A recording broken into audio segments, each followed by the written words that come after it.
கடந்த 2011ஆம் ஆண்டு திருப்பதி சேஷாசலம் வனப்பகுதியில் 2 வனத்துறை அதிகாரிகள் சுட்டுக் கொல்லப்பட்ட வழக்கில் தமிழர்கள் உட்பட அனைவரையும் விடுவித்து திருப்பதி நீதிமன்றம் உத்தரவிட்டுள்ளது. இது தொடர்பாக நமது செய்தியாளர் டார்வின் விடுதலையான தமிழர்களுடன் நடத்திய கலந்துரையாடலை தற்போது பார்க்கலாம். உங்க கூட எத்தனை பேர் வந்துட்டு உங்க கூட இருந்தா உங்க மாவட்டத்துல சேர்ந்தவங்களா இருந்தாங்க? எதற்காக நீங்க கைது செய்யப்பட்டீர்கள்? நாங்கள் எந்த ஒரு தம்பி செயல் கோயிலுக்கு வந்தோம் சார்.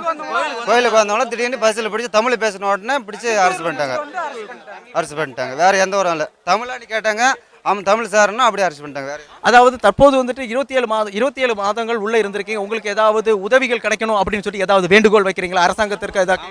ஆமாம் சார். என்ன மாதிரிப்பட்ட உதவி வேணும்னு நீங்க நினைக்கிறீங்க? ஏதோ அம்மாவால் முடிஞ்சது ஏதோ ஒரு எங்களுக்கு ஒரு கவர்மெண்ட் பார்த்து ஒரு 2 வருஷம் நம்ம ரொம்ப கடன்பட்டுருக்கோம். அதெல்லாம் அம்மாவால் ஏதோ முடிஞ்சாலும் உதவி கொடுக்கட்டும். அதாவது இந்த 2 வருஷமாட்ட நீங்க உள்ள ஈடுபட்டு இருந்த போதும் தற்போது வந்துட்டு விடுதலை ஆயிருக்கிறீங்க. உங்களுடைய குடும்பத்தினருக்கு இதை நீங்க தெரிவிக்கிறீங்களா? எப்போ வந்து அவங்க உங்களை பாக்குறாங்க? இதற்கு முன்னாடி யாராவது பார்த்தாங்களா உங்களை?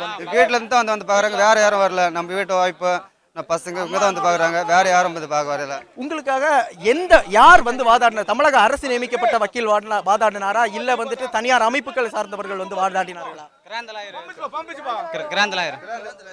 லாயர் நம்ம தமிழ்நாட்டில் லாயர் தமிழ்நாட்டில் லாயர் எல்லாருமே உங்களுக்கு சப்போர்ட் பண்ணிருக்காங்க.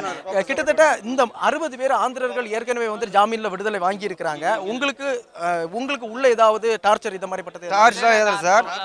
டார்ச்சர் எதுவும் இல்லை.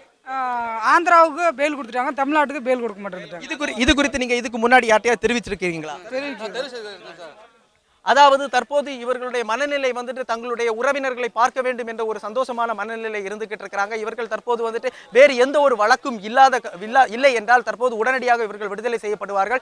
ஏற்கனவே இவர்கள் வந்துட்டு கோயிலுக்கு வந்தவர்களை இவர்கள் அரசு செய்யப்பட்டிருக்கிறார்கள். இதற்காக அவர்கள் ஏதாவது நிவாரணம் வேண்டும் என்றும் கோரிக்கை விடுக்கிறார். காரணம் என்ன? 27 மாதங்களாக கூலி வேலை மற்றும் கட்டட வேலைகளை செய்து வந்த இவர்களுக்கு வந்து எந்த ஒரு வாழ்வாதார பிரச்சனையாக இருந்துட்டு இருந்தது. அந்த வாழ்வாதார பிரச்சனை 27 மாதங்களாக இவர்கள் குடும்பத்தை வாட்டி வதைத்ததை அவர்களுடைய பேச்சிலிருந்து நாம் காண முடிகிறது.